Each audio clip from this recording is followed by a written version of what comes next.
Picture this situation. You are sitting in a highly important meeting at work. Right. Very stressful. Exactly. The room is quiet. The CEO has just asked a question, and you know the answer. You know it perfectly in your head. Yes. In your native language, you could explain it perfectly. The thoughts in your head are sharp, they're clear and intelligent, but you have to speak in English. Oh, man, that's when the panic hits. It really is. The second you open your mouth, something terrible happens. Your heart starts beating faster, thumping against your chest. Your hands get sweaty. Yeah. Your voice starts to shake. And suddenly, you forget the simplest, most basic words. It's like a white wall just drops down. Exactly like a white wall right in front of your thoughts. Your mind goes completely blank. Have you ever felt this way? I mean, I think we all have. For sure. If you're listening right now and nodding your head, maybe even feeling a little tight in your chest, just remembering a moment like that, please know this. You are absolutely not alone. That's right. You really aren't alone. I mean, every single adult who has ever tried to learn a new language has felt that exact same panic. It is a completely universal experience. It is. But today, we are going to change how you handle that feeling forever. We are giving you a real practical toolkit to stop freezing, stop translating in your head, and start speaking with true, relaxed power. Welcome to the Learn and Talk English podcast. Today is a very special day. It's a great topic today. It really is. Today is all about building unstoppable confidence in your English conversation. We're going to reveal a highly effective framework to stop that panic. Yeah, the 5E method. Exactly, the 5E confidence method. And we'll share a daily physical routine, which is a bit bizarre but highly effective, to wake up your brain. Oh, I love that routine. And of course, we will teach you incredibly useful English vocabulary and English expressions to help you sound natural and professional. Yes, and make sure you stick around with us until the very end of today's episode. Because later, we are going to teach you exactly what to do when your mind goes completely blank in the middle of an English-speaking situation. Such an important skill. Right. We have real, practical linguistic tools to pull you out of that terrifying silence. So let's just jump right in. And I want to start with something I see constantly. It's an invisible wall that stops people from making progress when they want to learn English. The perfection trap. Yes, I call it the perfection trap. People think I must sound exactly like a native speaker. I must have perfect, flawless grammar. I have to erase my accent completely. Exactly. I must completely erase my accent or people will think I'm not smart. That is just such a heavy weight to carry around, and honestly, it's completely unnecessary. Trying to sound exactly like a quote-unquote native speaker from London or New York, well, it's an exhausting goal. It really is. The truth is, the world has changed. We now live in an era of global English. Global English, I like that. Yeah, English no longer just belongs to the native speakers. It belongs to everyone who uses it to communicate. Having an accent from your home country isn't a mistake. Right. Your accent is actually a beautiful feature of your identity. It tells the story of who you are, where you come from, and the amazing journey you've taken to learn a second language. I really love that perspective. An accent is a feature, not a bug. It's proof that you know more than one language. Exactly. But when we forget that, when we get obsessed with sounding perfect, we fall into that perfection trap. Can you break down the psychology of that? Like, what exactly happens to our brains when we fall into this trap? Absolutely. So the perfection trap happens when you try to be 100% grammatically correct all the time. Instead of focusing on the message you want to share, you're running a constant grammar check in your head. Oh, I know that feeling. Right. You're worrying about the past tense, the prepositions, the exact right vocabulary word. And when you do this, your brain literally gets overloaded. It causes something we call brain fog. Brain fog. Yeah, your mind becomes cloudy. You're working so hard to follow the rules that you actually forget the human being standing right in front of you. You forget to connect. And when that brain fog rolls in, it brings a very specific, very uncomfortable emotion. Well, let's look at our first important vocabulary word for today, which describes this exact feeling. Okay, let's do it. The word is self-conscious. Let's unpack that. Everyone, say it with me. Self-conscious. Self-conscious. Let's spell that for our listeners. Great idea. The compound word. So S-E-L-F, then a hyphen. Right. And then conscious. Yeah. C-O-N-S-C-I-O-U-S. Self-conscious. When someone is feeling self-conscious in an English-speaking situation, What does that actually look like? Well, self-conscious is a very powerful adjective. It means you are worrying way too much about what other people are thinking of you. Like everyone is watching you. Yes, exactly. You feel like there is a bright spotlight shining right on you, and everyone is judging your every move. It's that hot, uncomfortable feeling in your face. I hate that feeling. Right. So, for example, imagine you are at a networking event. You could say, I felt so self-conscious when I mispronounced the client's name. You aren't thinking about the conversation anymore. You're only thinking about how you look to others. Exactly. I know that feeling so well. It's like you suddenly become hyper aware of your own hands, your posture, your voice. It's just exhausting. And when you feel self-conscious, it almost immediately leads to our second vocabulary word. Which is hesitate. Yes, hesitate. Let's spell that one too. H-E-S-I-T-A-T-E. Hesitate. Yeah, hesitation is the direct result of feeling self-conscious. To hesitate means to pause before you say or do something, usually because you're nervous, unsure or afraid of making a mistake. It's that awkward gap of silence. Exactly. Imagine you're in a classroom or a meeting and you actually know the answer to a question. You open your mouth, but then you stop and think, wait, is my grammar correct? And then you freeze. Right. That gap, that sudden stop, is a hesitation. You hesitate. I've seen that happen so many times. Someone has a brilliant idea, but they hesitate, and then the conversation just moves on without them. They miss their chance. Yeah. So how do we fix this? The key to stopping that self-conscious feeling and the key to stopping the hesitation lies in our third word today. Mindset. Mindset. M-I-N-D-S-E-T. Mindset. Your mindset is simply your way of thinking. It's the attitude or the lens through which you see the world and your own abilities. How you view yourself. Right. If you have a negative, fixed mindset, you might think, I'm just bad at languages. I'll never speak English fluently. But if you build a positive growth mindset, your internal voice changes. You start to see mistakes differently. Exactly. You start to think, every single mistake I make is just information. It helps me learn. Let me push back on this a little bit, though. Having a growth mindset sounds wonderful in theory. But in the real world, in a serious business meeting, doesn't grammar actually matter? That's a fair point. Like if I use the wrong tense, won't I sound unprofessional to native speakers? That is a very fair question, and it's a fear everyone has. But let's look at the reality. Native speakers rarely care about your grammar mistakes as much as you do. Really, they don't. Truly, they don't. If you travel to London, Toronto, or Sydney, people are usually just deeply impressed that you are trying to communicate in their language. Well, it's true. The goal of language isn't to pass a grammar test. The goal is connection. You're communicating to share ideas, to build trust, to make friends, or, to close a business deal. And to connect, perfect grammar just isn't the requirement. Okay, so if perfect grammar isn't the requirement for connection, what should our mindset be? What is the requirement? Confidence. Confidence. That really is the magic word for easy English conversation. Yeah. But I think there's a massive misunderstanding about what confidence actually is. Oh, definitely. People seem to think confidence is this magical feeling that just falls out of the sky. They tell themselves, I'm just going to study my English vocabulary books for 6 more months, wait until I feel totally brave, and then I'll start speaking. And that right there is the biggest illusion in language learning. Waiting for that magical feeling of bravery is a trap. The huge trap. Confidence is not a feeling you wait for. Confidence is a practice. It's a skill you build through action. It's exactly like driving a car, playing the guitar, or, well, cooking. Cooking. Yes, let's use the bad pasta analogy. Yeah. I absolutely love this concept, and it makes so much sense for adults trying to learn English. It's the best way to explain it. Right. So imagine you want to learn how to cook authentic Italian food. Specifically, you want to make pasta from scratch. Now, nobody is born knowing how to make perfect pasta. No one. The very first time you try, what happens? You make bad pasta. It's terrible. It's crunchy or it's sticky. Exactly.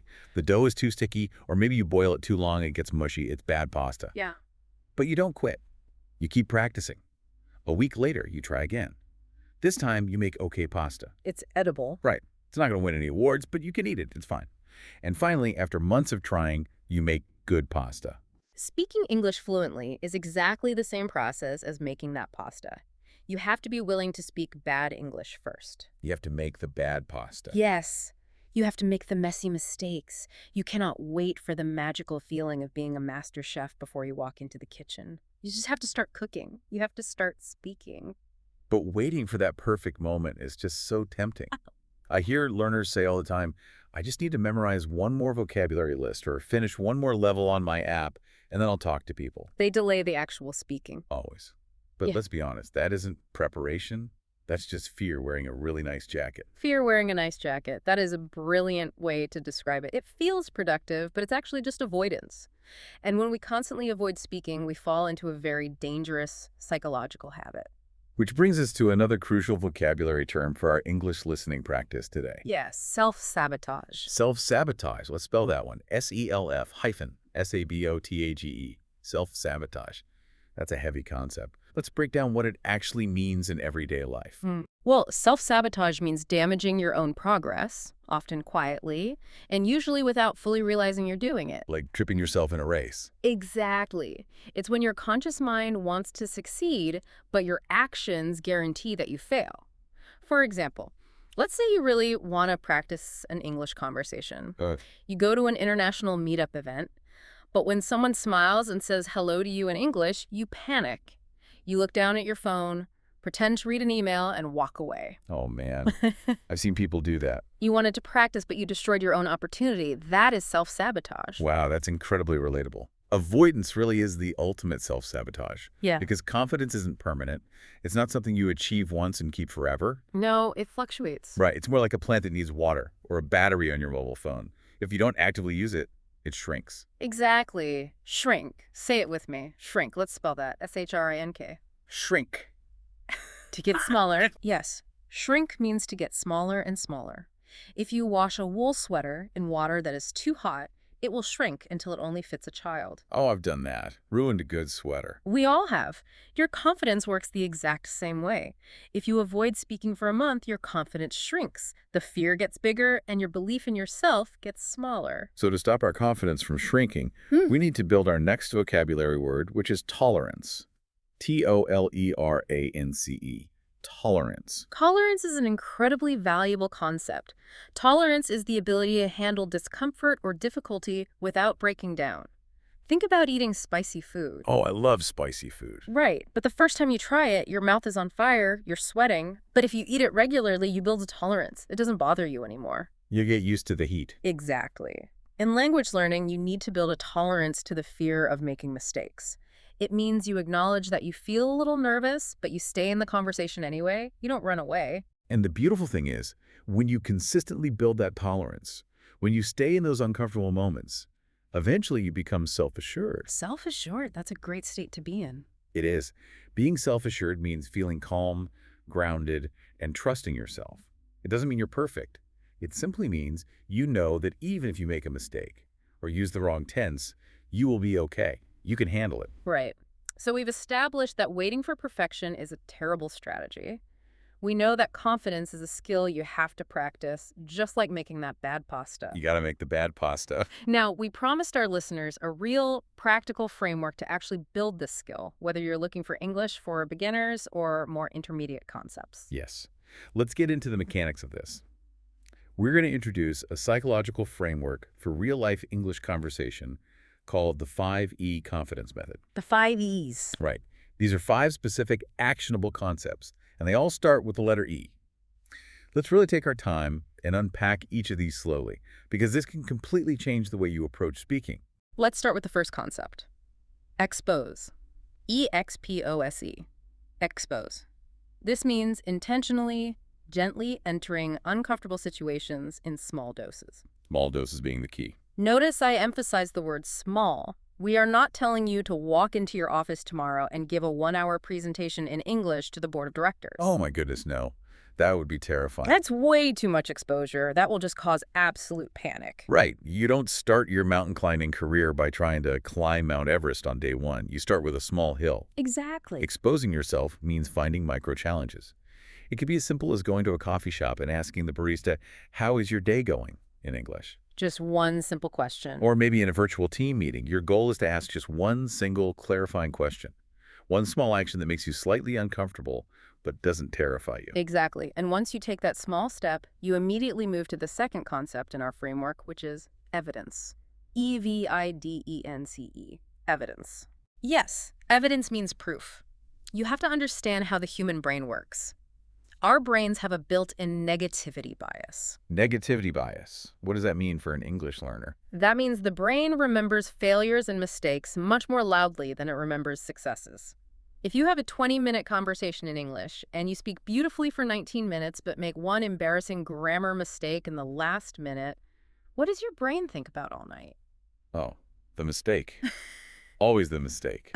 The brain will completely ignore the 19 minutes of great communication and obsess over that one tiny error. Exactly. So you must fight back against your own brain by actively collecting evidence of your progress. You have to prove to yourself that you are getting better. What's the best way to collect that evidence in a practical way? Like, how do I actually do You that? have to write it down. Keep a small notebook by your bed or use an app on your phone. Every single evening, write down one small win related to your English learning. Give me some examples of a small win. Well, it could be, today I understood the joke my coworker made. Or, today I listened to the Learn and Talk English podcast and learned 3 new words. Or, today I ordered my lunch in English without hesitating. I love that. So simple. When you review that list after a month, you have undeniable evidence that you are progressing. That evidence builds deep self-trust. That is such a powerful habit to build. Okay, so we expose ourselves to small challenges and we collect evidence of our wins. The third piece of the puzzle is edit. E-D-I-T. Edit. Like editing a document. Yes. When we edit a document on our computer, we delete the weak parts and keep the strong parts. In your daily communication, you need to edit your spoken language. Specifically, you need to remove what we call shrinking phrases from your vocabulary. Shrinking phrases, those are incredibly common, especially for learners. They are the words and apologies we use when we feel weak or unsure. We use them to protect ourselves, right? Yeah, they're defensive phrases we throw out there to protect ourselves, but they actually make our ideas sound unimportant and make us look unconfident. Let's make this real for our listeners. Let's do a role play to show exactly what a shrinking phrase sounds like and how to edit it. Okay, let's do it. I'll play the part of the nervous English learner at a business meeting. I want to suggest changing a project deadline, but I'm going to use shrinking phrases. You be the boss. Sounds good. Let's hear it. Okay, here we go. Excuse me. Sorry, my English isn't very good, and this is probably a really stupid idea. You guys know much more than me. But maybe we could change the schedule. Wow. Okay, let's break that down. As the boss listening to that, I'm already dismissing your idea before you even say it. That sounded so weak. You apologized for your language skills, you called your own idea stupid, and you made yourself sound incredibly small. You are begging me not to judge you. It feels terrible just saying it. I literally felt my shoulders round forward. Okay, let's try it again. This time, I'm going to edit my language. I'll take out the apologies. Let's see how it feels. Ready? I'm ready. Boss mode activated. I've been looking at the timeline. Let me explain what I mean. I think we should change the schedule to give us more time. The difference is night and day. It's clean, it's direct, and it commands respect. But let me push back on this just to play devil's advocate. To a lot of English learners, especially depending on their cultural background, that direct version might feel a little bit arrogant. Oh, I hear that a lot. Does editing out our apologies make us sound rude?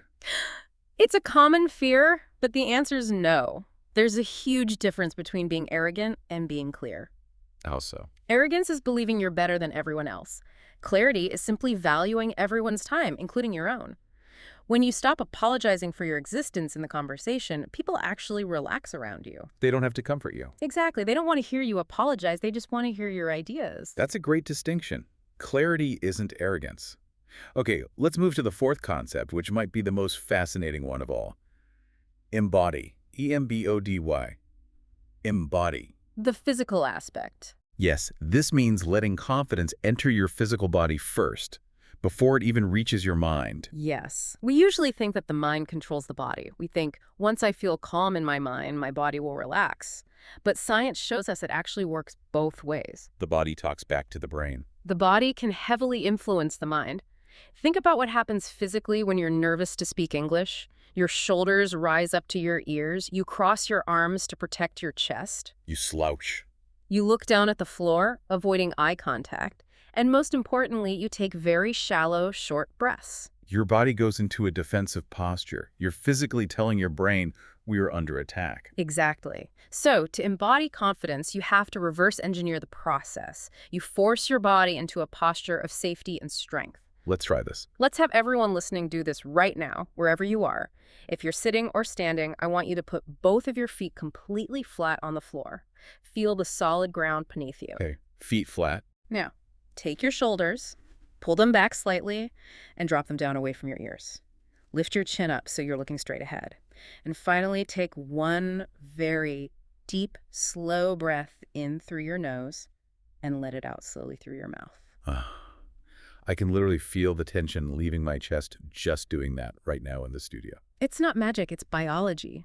When you adopt that open, grounded posture and breathe deeply, you are sending a chemical signal to your brain that says, we are safe, there is no tiger chasing us. The tiger is gone. When the brain feels safe, the fight or flight response turns off, and suddenly all that English vocabulary you studied becomes so much easier to access because your brain isn't panicking anymore. It's incredible how connected the body and the mind are. Okay, we have expose, evidence, edit, embody. What is the final concept in the framework? The final concept is exit. E-X-I-T.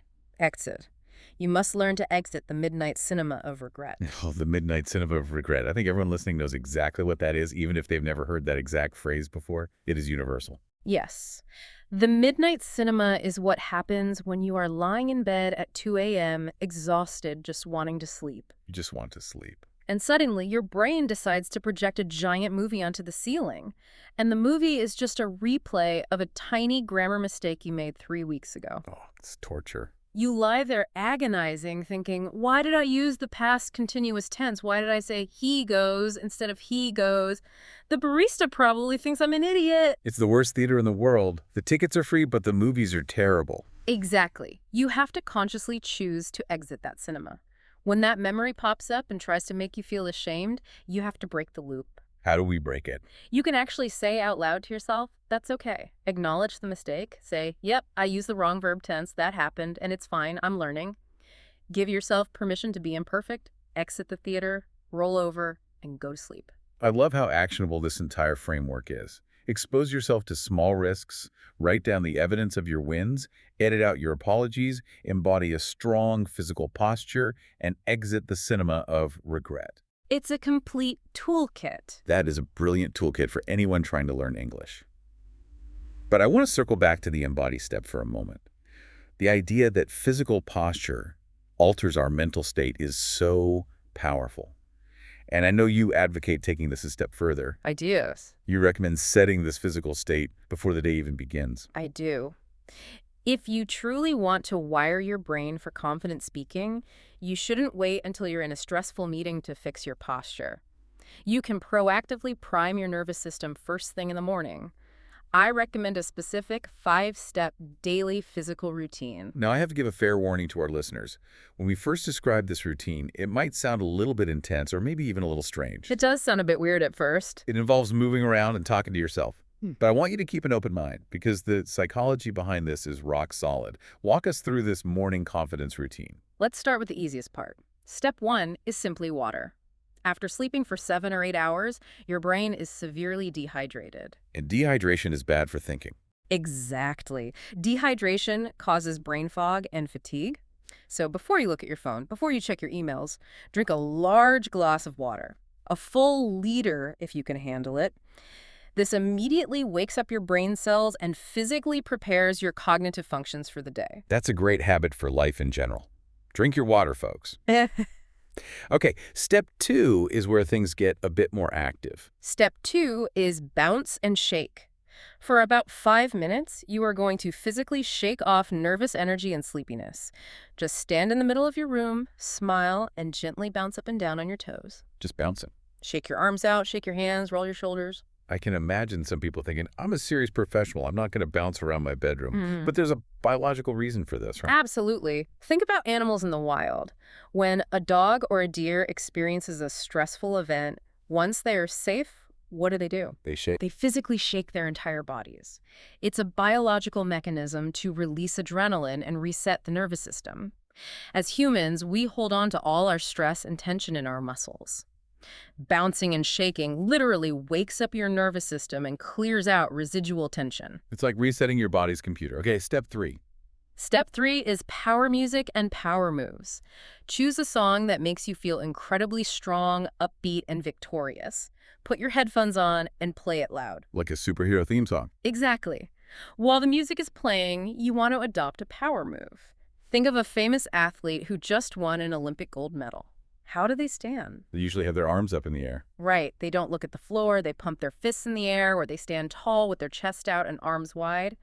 Find a physical motion that makes you feel powerful and do it for a minute while the music plays. Okay, I have to admit, if my neighbors looked through my bedroom window and saw me bouncing around listening to loud music and pumping my fists at the ceiling, they would probably think I had completely lost my mind. I know. It looks completely ridiculous from the outside, but I dare anyone listening to try this every morning for just 1 week. Just 7 days. Yes. There is fascinating research behind power posing. Changing your physical posture to mimic victory literally alters your blood chemistry. Standing like a winner has been shown to increase testosterone, which is a hormone linked to confidence, and decrease cortisol, which is the stress hormone. That is mind-blowing. You are using your body to chemically manufacture confidence in your brain. That is incredible. We can actually hack our own hormones just by how we stand. So our body is energized, our hormones are optimized. What's next? Step 4 is visualization. This is a technique used by top CEOs and elite athletes. Now that your body is primed, stand completely still. Close your eyes and vividly imagine yourself speaking fluent English later that day. Paint a picture in your mind. Create a detailed movie in your mind. Imagine walking into your office or joining a video call. You are surrounded by native English speakers. Picture yourself smiling. You feel relaxed. The English words are flowing out of your mouth easily. You understand everything. You understand everything they say, and they are nodding and smiling back at you. Really try to feel the emotion of that success in your body. This is essentially mental rehearsal. You're practicing a successful English conversation in a safe environment before you actually have to do it in the real world. It's a form of English listening practice for the subconscious mind. Exactly. The brain actually struggles to tell the difference between a vividly imagined event and a real event. If you visualize success, your brain starts to believe it's normal, and that leads to the final part of the routine. Incantations. An incantation, that sounds almost like a magic spell. What is it? An incantation is a powerful, positive phrase that you speak out loud with total physical conviction. You don't just whisper it quietly to yourself, you say it with your chest, with energy. Give us an example. For example, you might choose the phrase, "I speak English confidently and clearly." You stand tall, take a breath, and say it out loud. "I speak English confidently and clearly." It's about combining the thought with the physical vibration of your voice. If you start your day hydrating, shaking off the stress, adopting a power posture, visualizing success, and declaring your confidence out loud, there's no way you walk out of your house feeling timid. You're building an armor of confidence. Exactly. It sets a dominant, positive tone for the entire day. But, we also have to be realistic. Life happens. Life happens. You can do your morning routine perfectly. You can feel like a superhero leaving your house, but real life is unpredictable. Sometimes you are in the middle of a high-stakes English conversation. You're looking right at the person, and suddenly, despite all your preparation, the exact vocabulary word you need completely vanishes from your brain. Yes. The dreaded mind blank. It is a terrifying void. Your mouth is open, the other person is waiting, and there's just emptiness. Your brain feels like a broken computer. I think this specific moment is what English learners fear more than anything else. And they shouldn't, because it happens to everyone. It happens to native speakers daily. So let's look at some real-life practical tools for the mind blank moment. What do you actually say when the words disappear? We have 3 specific linguistic tools to save the conversation. Let's start with tool number 1, natural fillers. Now, I know a lot of learners are taught in traditional schools that saying, or using filler phrases is a sign of bad English. They try to eliminate them completely. That is a very common misconception. Native speakers use filler phrases constantly. They aren't signs of bad English. They are strategic bridges. They are highly useful English expressions that buy you time. They give you a second to think. When your brain is frantically searching its filing cabinets for a word, you don't have to stand in total terrified silence. You can deploy a filler phrase. Give us some examples. What's a good phrase to use when I'm stuck? One of the best ones is simply, "Let me think about how to phrase this for a moment." I love that. Let me think about how to phrase this. It sounds so thoughtful and intelligent. It tells the listener, I have the idea, I'm just selecting the best way to share it. Exactly. Another excellent filler is, what I mean is, if you start a sentence, get stuck, and feel the panic rising, just pause and say, actually, what I mean is, this acts like a reset button. A reset button for your sentence. Yes. It gives your brain 2 or 3 extra seconds to find a new path, and it keeps the rhythm of the conversation flowing smoothly. That concept of finding a new path brings us perfectly to tool number 2. And this involves a great vocabulary word. Navigate. N-A-V-I-G-A-T-E. Navigate. Let's break that down. To navigate means finding a path to your destination, often by going around obstacles. Think of a ship captain navigating around a storm, or using the GPS on your phone to navigate around traffic. When you are speaking and you suddenly forget a word, that missing word is an obstacle in your path. Most learners crash right into the obstacle. They freeze, stare at the ceiling, and panic. But advanced learners do something different. They practice circumlocution. Circumlocution. That's a big word. It just means they navigate around the missing word by describing it. Let's demonstrate this with a role play because this is a crucial skill for speaking English fluently. I'll play the English learner. Let's pretend we are in an office setting trying to set up a presentation. I need a piece of equipment, but I have completely forgotten the English word for projector. Okay, I'm your coworker. Ready? Hey, before the meeting starts, we need to display these slides. Could you please grab the, oh man, what's it called? You know, the machine. Machine. Let me think about how to describe it. It's the small box that sits on the table. You plug it into the laptop, and it shines a bright light to show the computer screen on the big white wall. Oh, you mean the projector? Yes, the projector. Thank you. Could you grab that for me? And scene. That was perfect. Look at what you did there. You forgot the word, but you didn't shut down. You used a filler. He said, let me think about how to describe it.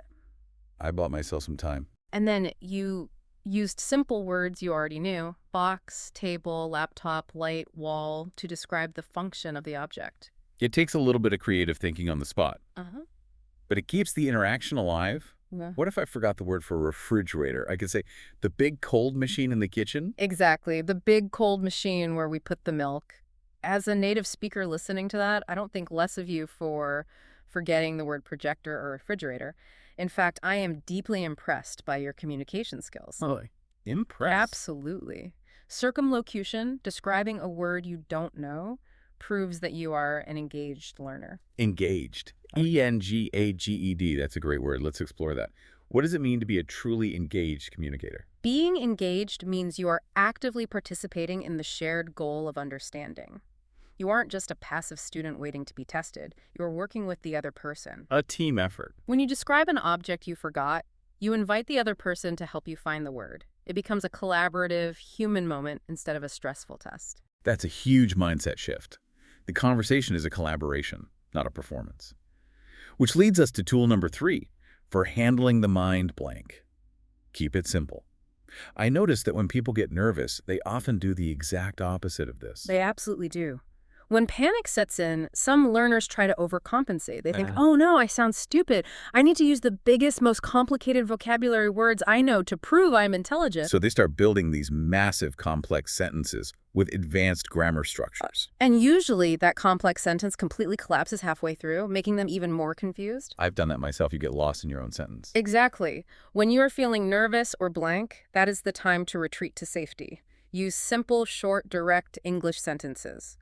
Subject, verb, object. Simple English is confident English. The most powerful ideas in the world are usually expressed in very simple language. We have to remember that golden rule. Confident communication is the prize, not perfect complexity. It's okay to admit you are struggling for a word. It's okay to be a little bit vulnerable. Vulnerable. V-U-L-N-E-R-A-B-L-E. Vulnerable is a beautiful word to understand here.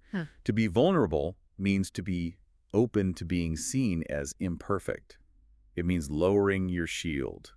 Speaking a second language is, by definition, a vulnerable act. You are an intelligent adult with complex thoughts, but you are forced to communicate using a limited toolkit. That feels risky. It feels very risky. But showing that vulnerability, smiling and saying, I'm having trouble finding the right word, but what I mean is actually a display of immense self-assurance. People connect with vulnerability much faster than they connect with perfection. Okay, so we've built a strong foundation of psychological confidence. We know how to handle the terrifying mind blank. Yeah. Now let's transition into giving our listeners some specific, highly useful grammar and vocabulary tools to express themselves clearly in easy English conversation. Yes, if you're going to connect with people, you need to be able to describe yourself, your feelings, and your environment accurately. Let's start with a grammar rule that causes an incredible amount of confusion for intermediate learners. Oh, I know what this is. It's the difference between adjectives ending in ed and adjectives ending in ing. Words like bored versus boring or tired versus tiring. I see this mix up all the time. Someone will say, I am so boring today, when they actually mean I am so bored. It completely changes the meaning of the sentence. It does, and it can lead to some funny misunderstandings. Let's break down the golden rule slowly. It's actually quite logical once you see the pattern. Okay, let's hear the rule. When an adjective ends in ed, like bored, interested, excited, tired, it describes an internal feeling or emotion inside a living person. It is a temporary state. ED equals emotion. Got it. However, when an adjective ends in ing, like boring, interesting, exciting, tiring, it describes the characteristic of a person, a situation, or a thing.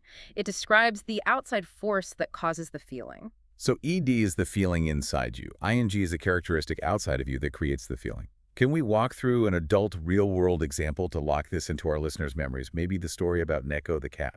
Ah, yes, the story of Neko the cat and Bill Gates. This is a classic. So imagine Neko the cat is sitting on the sofa watching television. A documentary about Bill Gates comes on. Now, in this story, let's pretend Bill Gates is talking about spreadsheets for 3 hours straight. He is a very boring man. Boring. ING. That is his characteristic in this scenario. Right. Bill Gates is boring. Because Bill Gates is boring, how does Neko the cat feel? Neko the cat feels bored. ED. So Bill Gates is boring, and he makes Neko the cat feel bored. Exactly. Then Neko changes the channel. Now there's a show about Donald Trump's real estate company. It's full of drama and big buildings. The company is interesting. ING. Characteristic. Because the show is interesting, Neko the cat feels interested. ED, emotion. The interesting show makes Neko feel interested. The ING causes the ED. That makes perfect sense. Okay, now that we understand how to correctly express our feelings versus characteristics, I want to expand our English vocabulary. Let's go over some powerful personality adjectives. These are crucial words for describing yourself in a job interview or describing your colleagues. Let's look at the nuance of these words. Let's start with a set of positive personality adjectives. The first one is hardworking. This describes someone who puts consistent, serious effort into their job or their goals. It's the opposite of lazy. For example, she's always the last person to leave the office. She is incredibly hardworking. A great trait, hardworking. Next is generous, Generous, generous. Someone who is generous freely gives their time, their money, or their resources to help others. But it doesn't just mean money. You can be generous with your knowledge. He spent 2 hours helping me prepare for my presentation. He is so generous with his time. That's a beautiful way to be generous. Next is confident, which we've explored deeply today. It means being comfortable with your abilities without needing to boast. And honest, meaning truthful and transparent. Even when she made a mistake on the report, she was honest and told the manager immediately. And rounding out our positive list is polite. This goes beyond just saying please and thank you. Being polite means showing respect and consideration for the feelings of others in social situations. Excellent. Now let's explore some neutral personality adjectives. These are words that aren't inherently good or bad. They just describe a style of operating in the world. First, quiet. A quiet person doesn't speak unnecessarily. They might be very observant. He is quiet during brainstorming sessions, but his written reports are brilliant. A similar word is shy, S-H-Y. Being shy specifically implies feeling a bit nervous or timid around other people, especially strangers. On the opposite end of the spectrum, we have talkative. A talkative person loves to chat and process their thoughts out loud. This can be great for keeping a party energized, but may be difficult if you're trying to concentrate in a silent library. And then there is serious. Now, the cultural weight of this word is interesting. If you say someone is serious, what does that imply? It depends entirely on the context. In a business environment, calling a colleague serious is often a high compliment. It means they are focused, professional, and don't waste time. She is a serious project manager. But what about outside of work? Right. If you were at a lively weekend party and you describe someone as serious, it might mean they are a bit too rigid or unable to relax and have fun. Context is everything. That's why building English vocabulary is so fascinating. It's not just memorizing definitions, it's learning the cultural flavor of the words. Finally, let's look at some negative personality adjectives so you can accurately describe difficult situations. First is unfriendly. This is someone who is actively cold or unwelcoming. The receptionist didn't smile or look up from the computer. He was very unfriendly. Next is lazy, the exact opposite of hardworking, avoiding effort or work. Then we have dishonest. Someone who lies, hides the truth, or cheats. And the last negative word is stingy, S-T-I-N-G-Y, stingy. This is the direct opposite of generous. A stingy person hates spending money or sharing anything they have. He makes a great salary, but he's so stingy he never leaves a tip at the restaurant. To really master these words, try practicing them using contrast. Describing the nuance of human behavior makes your English sound highly advanced. For example, you might describe yourself by saying, I can be quite shy when I first meet a large group of people, but in one-on-one meetings, I am very talkative and confident. That sounds incredibly natural and self-aware. Listeners, think about how you would describe your own work style using contrasting adjectives. It's great English speaking practice. Now, as we move into the final major segment of our episode today, we want to give you the ultimate tool for sounding natural. If you want your easy English conversation to sound rich and colorful, you have to understand idioms. Idioms are the absolute spice of the English language. An idiom is a phrase where the meaning of the entire sentence is completely different from the literal meaning of the individual words. If you translate an idiom word for word into your native language, it usually sounds completely insane. Yes, idioms are vital for English listening practice because they are used constantly in business and casual conversation. If you don't know the hidden meaning, you will be completely lost. Today, we've selected 5 powerful English expressions that focus on the themes we've been discussing: effort, making mistakes, and resilience. Let's start with a very common one. Idiom number 1, bite the bullet. Okay, if I look at that literally, it sounds like a terrible idea. It sounds like taking a piece of metal ammunition from a gun, putting it in my mouth, biting down on it. Yeah. Why on earth do we say this to mean something positive about effort? What is the history here? The history is actually quite visceral. Hundreds of years ago, on the battlefield, before the invention of modern anesthesia or painkillers, doctors still had to perform emergency surgeries on wounded soldiers. To keep the soldier from screaming out in pain or biting her own tongue during the procedure, the doctor would literally place a soft lead bullet between the soldier's teeth and tell them to bite the bullet. They had to endure something terribly painful but necessary for their survival. Wow, that is a powerful, if a bit scary, visual. So how do we use it today in a modern, everyday context? Today, to bite the bullet means to finally force yourself to do something that is difficult, scary, or unpleasant, because you know it is absolutely necessary for your progress. You stop avoiding it, and you face the pain. So an English learner could say, I was terrified of giving the quarterly presentation in English. I wanted to ask my colleague to do it, but I decided to bite the bullet and do it myself. You embrace the discomfort. Exactly. You face the fear. Let's look at idiom number 2, a blessing in disguise. Let's break down the words. A blessing is something wonderful, a gift or a fortunate event. A disguise is a costume you wear to hide your true identity, like wearing a mask so nobody recognizes you.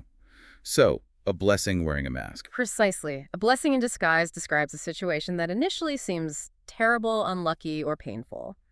But later, as time passes, you realize that bad event was actually the best thing that could have happened to you. The good fortune was disguised as bad luck. This happens in life all the time. Can you give an example? Let's say you study for months for a specific English proficiency exam, but you fail it by 2 points. You are devastated, it feels like a tragedy. But because you failed, you were forced to enroll in a different conversation class to prepare again. In that new class, you meet a study partner who eventually becomes your best friend, or maybe even introduces you to your future spouse. Failing the test was painful at first, but it was truly a blessing in disguise. That's a beautiful way to frame resilience. It's all about keeping a growth mindset.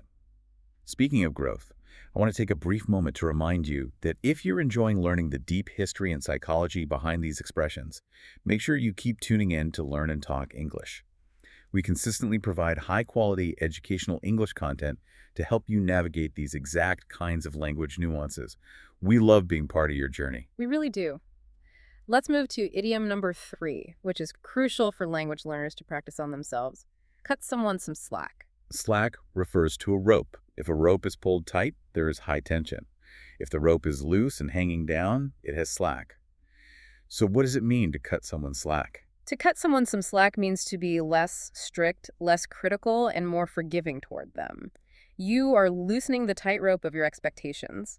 Usually you do this because you know the person's going through a difficult time or learning something new. Like a manager dealing with a new employee. If the new employee makes a minor scheduling mistake in their first week, a good manager won't yell at them. The manager will say, "She's only been here a week. We need to cut her some slack while she learns the software." Yes. And more importantly, you have to cut yourself some slack. When you forget a vocabulary word during a meeting or you use the wrong tense, do not beat yourself up. Do not enter the midnight cinema of regret. Remind yourself, I am speaking a second language as a working adult. This is hard. I need to cut myself some slack. That self-compassion is vital. Idiom number 4 is somewhat related to trust. Give the benefit of the doubt. This is a sophisticated and highly useful phrase. To give someone the benefit of the doubt means you choose to believe what they say, or you choose to assume their intentions are good, even if you don't have perfect proof. You have a doubt, but you let the benefit of that doubt go to the other person. You choose trust over suspicion. This is so important in cross-cultural communication because misunderstandings happen constantly when people speak different native languages.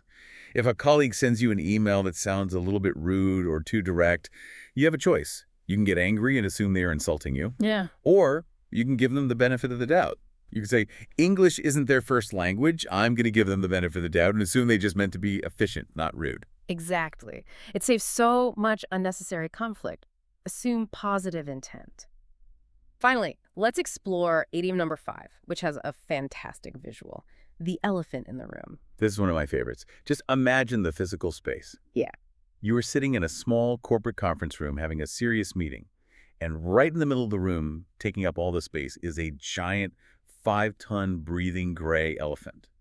But everyone at the table is just looking at their laptops, talking about the quarterly budget, completely pretending the elephant isn't there. The visual is absurd, which is why the idiom works so well. The elephant in the room refers to a massive, obvious problem or a highly uncomfortable truth that everyone is acutely aware of, but nobody wants to talk about because it's too awkward. How does this show up in a work environment? Imagine a company just lost its biggest client. Everyone is worried about layoffs. The CEO holds a company-wide meeting, but only talks about the new coffee machines in the break room. After the meeting, an employee might say, well, the CEO completely ignored the elephant in the room, the lost client. Or in a social setting, if two friends had a huge argument the night before and now they are sitting at dinner with a group acting like nothing happened. The argument is the elephant in the room. By mastering these idioms, biting the bullet, looking for the blessing in disguise, cutting yourself some slack, giving the benefit of the doubt, and acknowledging the elephant in the room, your conversational English becomes incredibly textured and authentic. We have covered an immense amount of ground today. We've really dug deep into the mechanics of language learning. Let's do a quick recap to solidify everything for our listeners. We started by dismantling the perfection trap. We established that having an accent is a feature, not a failure, and that the goal of speaking is human connection, not grammatical perfection. We talked about the bad pasta analogy, proving that confidence isn't a feeling you wait for, it's a messy skill you build by doing.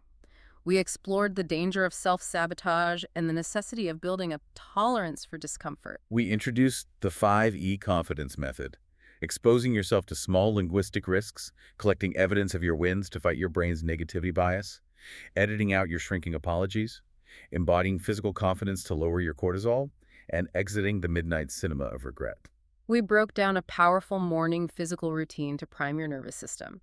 We discussed handling the terrifying mind blank by using natural fillers like, think about that, practicing circumlocution to navigate around missing words, and remembering to keep your sentence structure simple. And finally, we clarified the ED versus ING rule. The boring meeting makes you feel bored. We learned the nuance of personality adjectives like serious and generous, and we colored our vocabulary with some of the most common English idioms. If you've been listening and tracking with us this whole time, you have done some phenomenal English listening practice today. The concepts we've discussed are not just language tips, they are communication psychology. You are putting in the hard work to improve, and you should be incredibly proud of your dedication. Before we wrap up today's episode, I want to leave you with one final empowering thought. We mentioned accents briefly at the beginning, but I want you to really internalize this. I want you to ask yourself, what if your non-native accent isn't a handicap at all? What if it is actually the most impressive thing about you in a professional setting? Think deeply about what an accent represents. When someone in London or New York hears your accent, it is immediate, undeniable proof that you possess traits they might not. It proves that you are brave enough to step outside your comfort zone. It proves that you are adaptable. It proves that you have the intellectual courage to learn a completely new, complex code just to communicate with the rest of the world. Your accent is literally a badge of honor. You should wear it proudly. I couldn't agree more. You are doing something incredibly difficult, and you are succeeding. Now, we don't just want you to listen, we want you to take action. We want you to practice your new skills right now. Go to the comments section below this audio and tell us. How do you feel when you speak English? Do you feel self-conscious? Do you feel self-assured? What is your biggest challenge? Use the vocabulary we discussed today. Write it out. Practice your English output right now. And if you found this conversation helpful, if it changed your perspective on learning, please hit the subscribe button and like this episode. It really helps us continue to produce high-quality, easy English content for you every single week. We love being part of your learning journey. Thank you so much for spending your valuable time with us today. Remember, confidence is a practice, and every single time you open your mouth to try, you are getting stronger. Keep practicing, cut yourself some slack, and remember, you've got this. We will see you next time.